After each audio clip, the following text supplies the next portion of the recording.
Hey guys, hello, welcome to a new Wednesday serial. I just wanted to run through some Uncanny and give you some basic thoughts as I just run through some stuff and hold up some covers. So we're starting off this era. This is Claremont leaving the book. He's left this book already, but he's doing his for four issues over at X-Men instead of Uncanny. And we're dealing with the gold team, whereas X-Men's supposed to be the blue team, which is weird because we have Jean Grey over here and Cyclops over there, and their relationship is brooding for a while. And then we have Storm and Colossus. It's weird. I guess they needed some heavy hitters over here. It's just a weird blend. And very quickly, we're dealing with a lot. It's the introduction of Bishop and then the XSE. The XSE all bite it before they have a chance to develop into any meaningful characters. So it's Bishop. And while they're doing this, Fitzroy's their big bad, and he kills all the Hellions. And it's just like, within 3 issues, we're dealing with so much nonsense new character, and the art is not telling the story very well. And that's going to change when we get past this kind of like initial post-Claremont era. But it reads faster than Claremont, so it's interesting. Bishop's been kind of floating in the background. He will become an X-Men, but he's kind of, we don't know if he's good or bad yet. I don't know. We see more of Iceman coming in, but we're still dealing with all this noise and nonsense and like setup, because they put so much up front and didn't like deal with it in any way that it takes some months to actually flow through. Yeah, in this issue, the XSE bite it, and keep in mind, they've only been background characters thus far, so it's just weird. And then we get Bishop at his most unhinged, most villainous that we'll see in the wake of that, which makes sense. He's just come from his hell's future. Everybody knows is dead. The X-Men see a threat and they pull him in, and he's too militant for them at first. They have to kind of break it down. He's kind of supposed to be like a new age Wolverine going through that kind of arc again, but in a very different way. He also gets housebroken much faster. He's not a berserker. He's not a rage. He's just, they need to change his training. I don't know. He's not a super compelling character, but he's a good side character, I guess. It's interesting. We have a big plus moment with Forge and Storm before they break it. Forge leaves for the Fringes, mostly X-Factor at that point, but he shows up in the book a few times after. They deal with the Morlocks in a weird callback to Claremont at this point. At this point, I think they're reaching back because they realize some of the new stuff that they brought in they thought was going to be more exciting, especially for what's effectively the B book now of X-Men, as opposed to, it's weird because there's a B book, but while X-Men and Uncanny are running, there's also X-Factor, X-Force, Wolverine, and Cable, and soon to be more. So these books are doing well, but they're trying to find footing, and they're realizing, I think, they have to play with the past of what made it popular. So this is just a weird moment with X-Men as they solidify it a bit more. We deal with some of the edgier stuff. Around here is when we start dealing with Ileana, being younger and whatnot. This alone is a great issue, though. I skipped over Executioner's Song, and this issue is actually Xavier himself and Jubilee bonding. It's a great issue. I'd recommend picking up. It's not a big collector's thing or anything, but it's just a fun human story. Then the Acolytes were a big deal. They bring him back. I don't know. And then they start setting up Game Master for a couple movements throughout the book. He's a boring villain. That's why he didn't carry forward. He's cold, calculating in the back, which makes sense for his name and his idea, but he's boring. We have a big to-do on 300, which we'll see Cyclops and Wolverine come in on this issue, which kind of represents a breakdown of the cast for the books, and we start seeing a lot more play across the X-Men for what makes better stories. I think they realize some of the rules that they put on were costing them creative freedom that was actually harming the books overall, but it was probably good to have those restraints in place for a while to unleash it later. Fitzroy comes back. He also didn't outlast this era of X-Men because he's kind of a lame villain. Here we're dealing with Colossus and Ileana and her dying. So Colossus is sent on a mission by Xavier, and during that time, she passes, and that's bad. And I forgot to mention on 300, big deal for this book was the John Romita Jr. coming in to do art, which represents a big plus for the storytelling in this book. Depending on your opinion of J.R.J., he's one of my favorite artists of all time, so I'm all about it. But some people don't like him as much as blockier style. I understand, but if you were reading this book at the time, compared to the couple of artists they had prior, his storytelling through art was so much stronger. It was such a clear improvement for the book. It's great, though it's not as well remembered as that, because the artists that follow JRJR had some of the best issues and best stories, and I'd argue Madureira is maybe a cut above him on this book in particular. I think JRJR does best with like Spider-Man and single heroes. Other people get more out of variety. Though he did do this, which is a very standout issue, dealing with Ileana's death. Very heartfelt issue. I think that one's a bit more of a collector's item though, but not like nuts. But I don't know. I bought that one forever ago, so I haven't had to look at the price. Same with this one, luckily. I know this is actually a bit of a collector's thing, though it's not one of the big ones of Fatal Attractions. It's not the big resolution, nor is it Wolverine getting his adamantium out, but stuff happens here. Colossus's defection, so that's pretty big. Then we get some filler stuff with like the Phalnix or nonsense, or no, with Hodge. Which is a very bizarre callback to the old X Factor, since actually more of the old X Factor is in this book at this point. I don't know. It's weird. It's a very interesting callback now that I know it, but I wouldn't recommend them at all. And then there's Blood Ties, which is a crossover with the West Coast Avengers, and with that, we actually see a breakdown in the book, a lot more breakdown with the cast, and so we get stuff like this, which is kind of the history of Scott and Jean, and that's in preparation of the marriage, which I believe was delayed, that issue in X-Men, because there's a lot of weird references to it in this one, and it just feels like there's a delay. We actually learned about one of Xavier's old lovers who became an acolyte. This is a weird issue, but it is standalone, so that's nice. And then we get this, should have been an issue of Cable resolving Cable and Cyclops right before Cyclops' bachelor party, which doesn't have much going for it, frankly. That would have been played very differently now. I feel like this should have been an issue of Cable. The big hook is that we learn that Red and Slim were Cable and Jean Grey, but we knew that as readers, but Cable learns that, except he already knew it anyways. So the emotional hook of this issue is kind of lost, but it's a weird connecting point between Cable and Cyclops that I feel more should have been done with, and maybe it was. Frankly, I haven't read the Cable series, so I don't know. And then we deal with the fallout of them bringing Sabertooth in the mansion, which happened in X-Men, but we deal with the fallout here. There's a lot of that makes it weird to only read Uncanny through.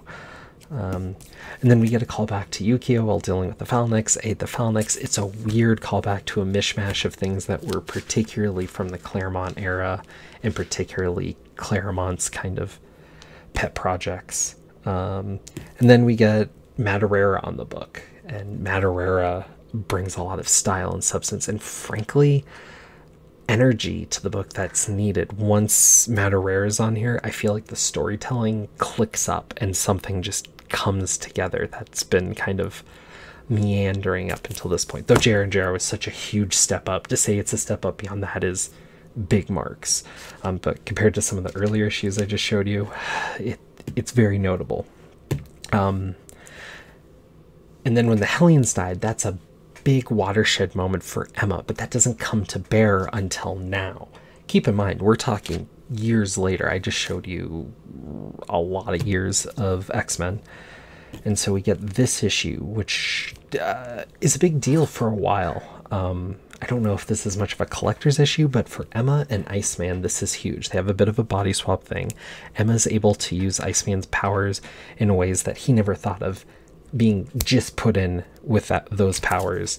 And so Iceman's dealing with an inferiority complex. It shows how capable Emma is, but also that she's changed from the pure villainess that we knew her as, because they want to use her in Generation X, which is coming in following months. This is a filler issue. And then we get this Falnix thing. I don't like the Falnix, but it leads to Generation X, so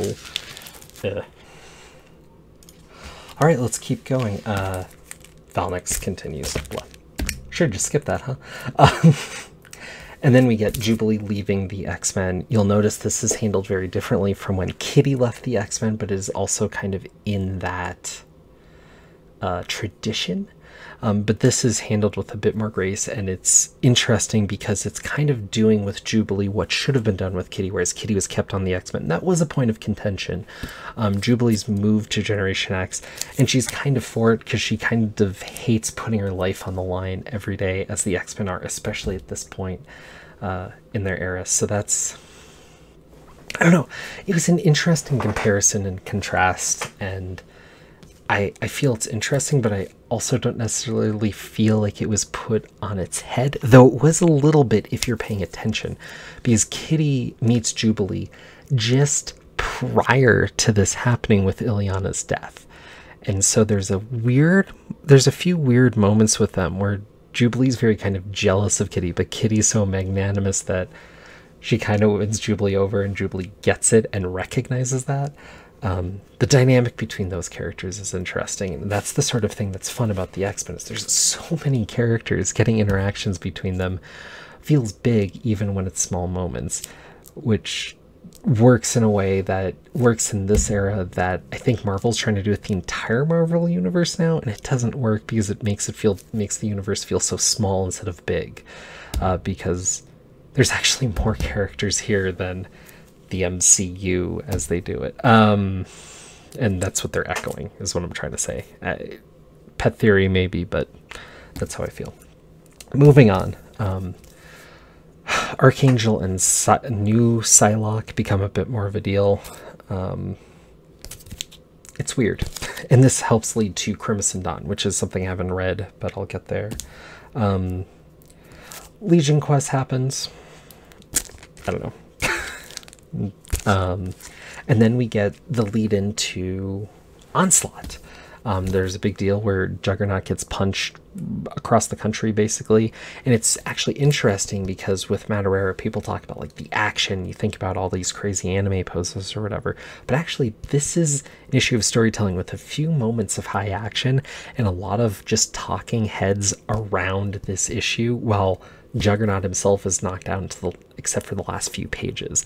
This is actually a really interesting case study in how Madureira does more with storytelling and art with essentially a series of talking heads, that I think is something that a lot of comics, especially any artist paired up with Bendis, could learn a thing or two from.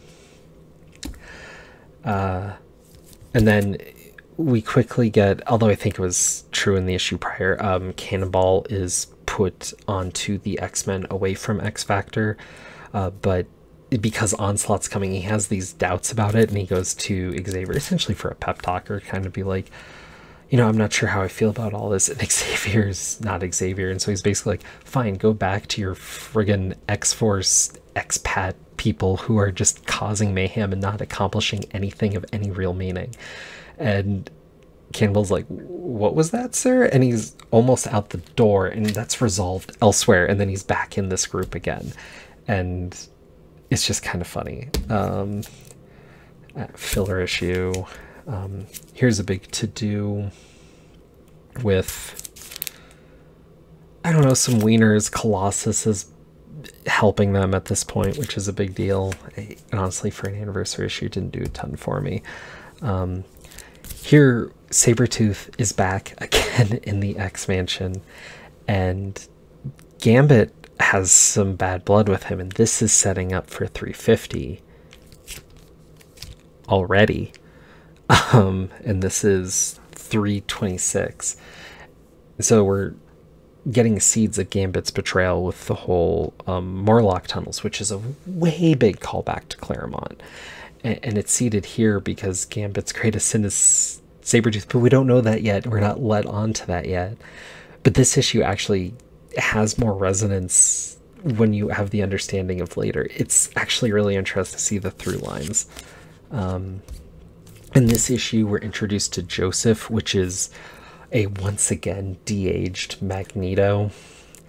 I like the idea of Joseph, but because it's retreaded ground and whatnot, it doesn't hold up.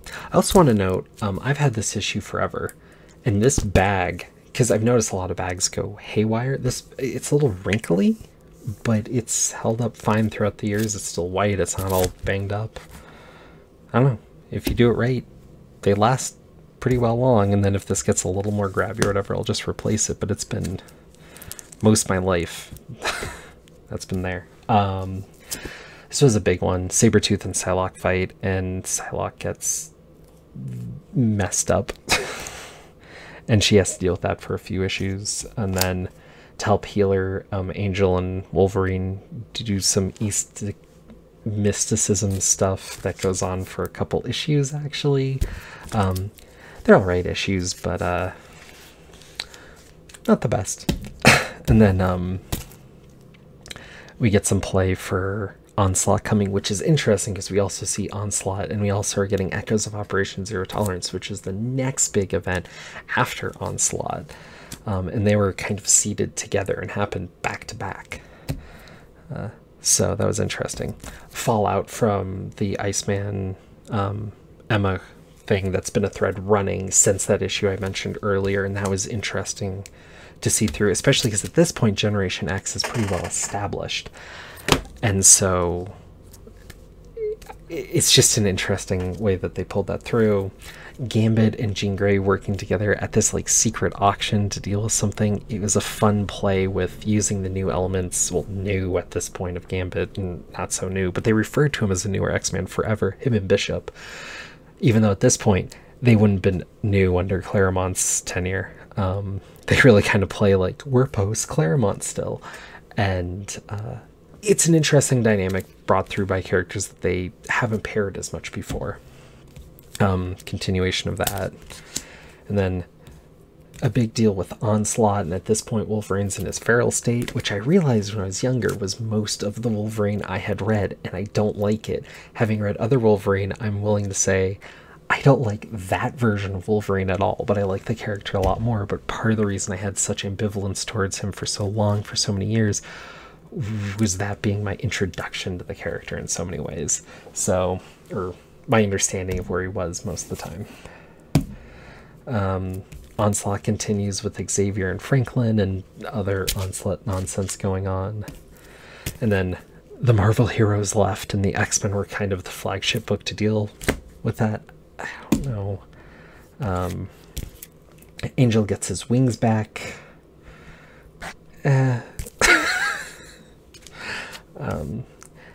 Havoc was mind controlled again, and Scott fights him. This feels like, I don't know, not so great. And then we get into a chunk where the book just clicks up for me, and all the stuff that I've been talking about prior has taken me a few months, you know, off and on reading other things. I'd kind of just peck at it. But once I got about here is when I've read it all in the last like week. This issue I've had forever. This is dealing with Iceman and his father. His father has shown up earlier to be a bigot, and Rogue calls him out because Iceman takes Rogue to his family's place for dinner, because Iceman and Rogue have this weird friendship going on that I didn't know about. But we see Iceman's father get over it, and then we have Cannonball talk about his father briefly, and then we have Ganyan Creed, who hates his parents because they're Mystique and Sabertooth, which is understandable, but it's led to this whole bigotry thing, which is a big play into Operation Zero Tolerance and the kind of like inner workings of politics at Marvel to reflect different things of bigotry at this point. It's a big issue. It's great. I highly recommend this one. And the next issue, which is Gladiator versus Cannonball, and how Cannonball deals with Gladiator is one of the coolest fights in comics I have ever read. This is just a great, fun, punch 'em up issue, and it's a Christmas issue. Then we get the X-Men dealing with the Falnics in space. There's some fun moments. The art kicks it up over what it would have been, but it sucks. Then we have the introduction of Maggot. He's not really in the X-Men yet, and he's tied to Joseph. And then we get what's essentially a Spider-Man issue, because Joe Mad really wants to do Spider-Man, is my feeling. And we get a lot of Morrow in here, who's been introduced prior as kind of this new age of Morlocks, and she was the mutant Gambit saves, we find out later, from the tunnels. So she has all this connection in history to what we know of the Morlocks, and she ends up being the new representative instead of Callisto, which is one of my favorite moves. And she's kind of a sleeper favorite of people who have read this era. This issue is one of 3 that her and Spider-Man interact with. The other is a Peter Parker Spider-Man issue from the Spider-Man relaunch, and then there's literally a one-shot with these 2. But yeah, this is fun. I actually think this one's worth something, though, because it's the middle of Operation Zero Tolerance. And then we get the build of 350, where there's these 2 weird mercenaries that know Gambit. They show up. It's this big lizard guy and this Benjamin Button-like girl who's a cave lady who looks like a Khazar type character coming. And in this issue, the X-Men get caught by like Nanny, and their powers are taken away. And then Gambit and Rogue have an evening of fun. And then they get sad. And then stuff goes on. And then in front of 350, to kind of slow the pace off all that building, they do more with Maggot. And then Psylocke and Angel are on the side and fighting and dealing with that. And then we get 350, which is so weird to me. So all of like this pile that I've been showing you has been Scott Lobdell. And then with this issue, it's Steve Siegel. But I swear there were so many notes that were passed. Because, I mean, as I point out, this issue has been being built up to for over a year. It feels very similar to this. And then Steve Siegel's run feels very different. But this issue, despite being written by Steve, feels like it was written by Scott Lobdell anyways. It's a weird interaction of that hinge idea between writers, that there's so many notes going on with X-Men that I wonder how much they really can do until they've had their hands on the books for a while to kind of start steering towards what they want to do. But this is a great issue nonetheless. We find out that Gambit led the all the bad mutants to the Morlock tunnels and had the massacre happen. He had a hand in that.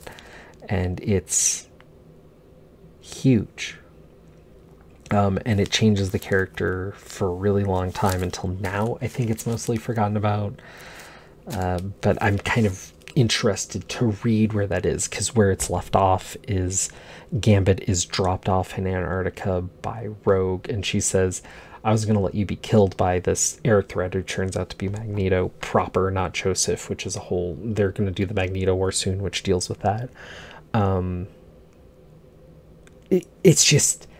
It's such a big issue. It's really interesting. And I don't know. I've read a couple past, and I want to talk about those separately, because what's interesting is we start seeing Steve Siegel has more interest in the human stories, which feels like where Uncanny lives, kind of picking up the pieces of X-Men and giving it more meaning and then handing it back so stuff can happen in that book. But we see the new crop of 3 mutants, Morrow, Dr. Celia Reyes, and Maggot, really get built up there. And I don't know, it's interesting, but it's also interesting now because, I mean, a lot of these issues that I've talked about today are issues that have been in my collection forever, as far as I remember. Some of these are among my first comic books, and so now I've been reading this forever, and I have new context, so much new context to comics that I read as a kid, and I'm finding new meaning in it. And I'm reading it as an adult, not as a kid, but remembering some of the stuff that I like glazed over as a kid, like that Spider-Man issue I talked to you about, was big for me because any Spider-Man X-Men crossover was like, that was my big, what I wanted to collect for a while, especially because in truth, especially at the time, there's only a handful of those. Most of them would have been reprints. But a lot of that issue is Jonah and Bastion being the guy who's running Operation Zero Tolerance, who is like Sentinel Man, kind of akin to what's going on in X-Men now. So, but Jonah was talking to Bastion, and it's like some of the wordiest bubbles in comics, like literally just like panels of bubbles where they had to like cut the panel in half so there's just room for words, and it should have been like captions or something. A lot of people I think would call it out for being too wordy, but if you read what's being said, it's very compelling, and it says a lot about Jonah as a character and how he talks about bigotry, which is so bizarre because it's almost in direct conflict with his characterization as we understand it in Spider-Man, until you get to kind of the deeper Jonah that's displayed in Spider-Man, frankly, around this time and others, because in Spider-Man pages around this time, it was during the Osborn takeover of the Bugle, and so who Jonah was and where his honor was and where his failings were really a big part of what was going on. And it turns out it was so weird to see this echo, but part of the reason they wanted this echo was because this is also during Heroes Reborn. So suddenly the proper, or what we knew as the Marvel Universe for a year, is only the X-Men, Spider-Man, Daredevil, and a few C-listers.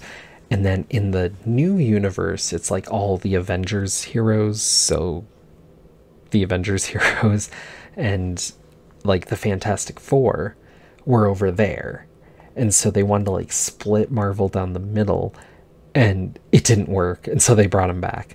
But for a while, that idea of the connection between those characters felt like it needed to be stronger, I guess, which led to some of these decisions. And even before that Spider-Man issue, Jonah had shown up in several, like he was a B-plot character in Uncanny X-Men, which was so much more compelling to have this idea of this journalist that we know and has this thing out for Spider-Man and is over here and we know what he's dealing with, and then also he's dealing with the political manifestation of Operation Zero Tolerance, which makes sense for a journalist to be dealing with a big bigotry movement in Washington that he almost has some say over. It was a point in Marvel where the connections felt, like I said, it led to things that felt like a bigger universe rather than like there's only 100 characters that are really in play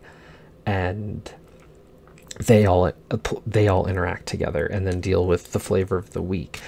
By making it the B or C characters of the books that interact, it feels like, oh, these people are interacting, but they have the time to do things outside of whatever's in this book because they're not Wolverine, right?